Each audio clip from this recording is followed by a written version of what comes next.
So karon guys, kay naama ko sa bukid, so mag-chika minutes sa karon guys, ha.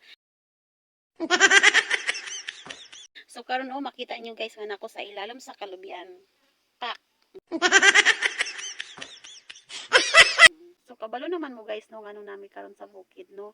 So naami karon guys nagpuyo sa mansion sa akong ugangan. So nara ang mansion guys. Ayaw di ma. No, mansion no. So karon guys mag-chika minutes sa tano. So diri gyud magkwentuan din sa bukid guys kay linaw ang palibot. Walay makadungog sa inyo. Walay makadungog sa imong pagsaba sa makadungog guys ang langgam lang nasa kalubian si babaw. Huh? Ang makadungog sa imo guys ang langgam lang nga nasa babaw sa kalubian, nasa kalubian. So kabalo naman siguro mo guys no nga nakanak po yun nakanimi diri sa bukid no. So reason no. So ang pinaka reason no nga nung naami karon diri sa bukid. Well actually guys taga bukid man jud ko guys. So kad paadtong bata pagid ko guys. So kuan man jud na mo. Ay. Well actually guys anay man jud ko manirahan og bukid guys. Kay nagpuyo man sa ko sa bukid simula nung bata pa ako hanggang ngayon. Huh? Nandun pa rin yung mga parents ko sa bukid noon. Kaya sanay ako manirahan sa bukid. Kaya mas gusto ko manirahan sa bukid guys kaysa sa syudad. No? Kasi sa syudad is magulo. Maraming mga maingay sa syudad guys. Lalo na kapag may kapitbahay kang maingay. No? Oh, may kapitbahay kang maingay. Maingay, magulo. Kaya mas mabuti na guys na manirahan dito sa bukid guys, no. Kaya mas mabuti na guys na ito na yung prinsipe ko guys. Si Kuya Liit. Ito ang prinsipe. At meron din akong prinsesa guys, si Ate Bimbim. Ang little kambal. So muna sila guys, kapag muli ko sa bukid, muna among banding. Magsigig pabadlong. So para iwas pabadlong guys, mo nang magsaysaya may mag-video mi si Kuya pod mag-vlog no kay mas po kani mag-vlog si Kuya. Ayaw di ma. Naman siya mga magic kukuroy nga nabalan. Si Ate Bimbim ang lingaw pod ani niya guys is magpagwapa lang yun siya. Tanawa ang lips niya, perting pulaha. Tanawa guys. Pag makagulit ka rin na sa akong bag, wa na. Ang akong lipstick, nawa na, nahurot na niya. Gilugit na niya guys akong lipstick. So muna guys, ang banding karon so para iwas man ni pabadlong guys, mag-chika minutes at guys, no. So muna sila guys. So ako kinto sa inyo guys, no, nga nung nakaaning diri sa bukid, no.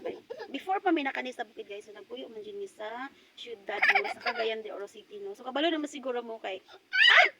Dali.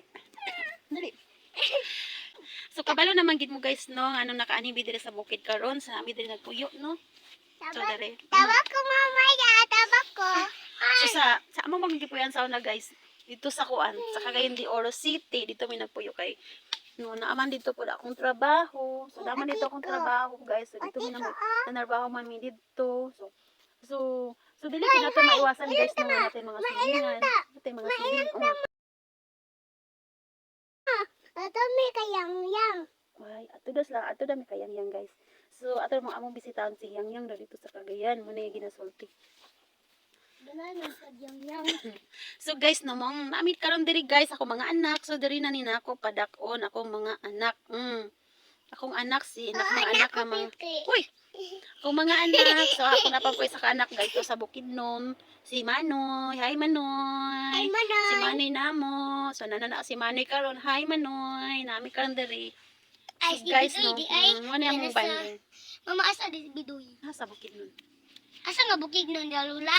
Lala Inday. Aray ko. Ay, dawa, oh!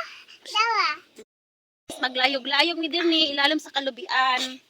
Mag-vlog mi din kay wala man mi silingan na mi silingan din na mi balay pura na may nagpuyo. Mag-vlog ko. So mag-vlog na lang mi ni Kuya guys. Ay, Tingo din sa bukid. Anong ta? Vlog mo ni dali. Apil po sa ate guys. Ate mag-vlog po siya guys. Pero yungit man ni sa ate guys. Yungit pa man ni siya guys kay bibi ate pa man siya. Dawa. So na. Nipon. Nipon? Dako kog nipon. Nye. Kung nipon. Hangin kay diri guys, hangin kayo siya. So bugnaw kayo diri guys, hangin kayo may kay kung pamati diri no. Walay gubot. Saya. Vlog may dali. Dayon na to may yang. So guys, vlog dami dari dain adto dami din yang. May ingon. May inon. Okay. Guys, hapit na may madato. Guys, nalapas na 21,000. Unsa nilapas kuya? Unsa nilapas kuya ang 21,000. atong kwarta? Oh. Ay pay mo dato na dabi guys, nanda na may Awa, di 21,000 daw, yung si kuya sa dato na daw ko na mga guys. Sa muna guys ginayap niya guys kung pila na daw ko nakadlaw yung madato. So karon guys, pila na kadlaw kuya? Kuan. 20. No! 60 pa ba to niya agi? Nakalimutan si kuya. Agay,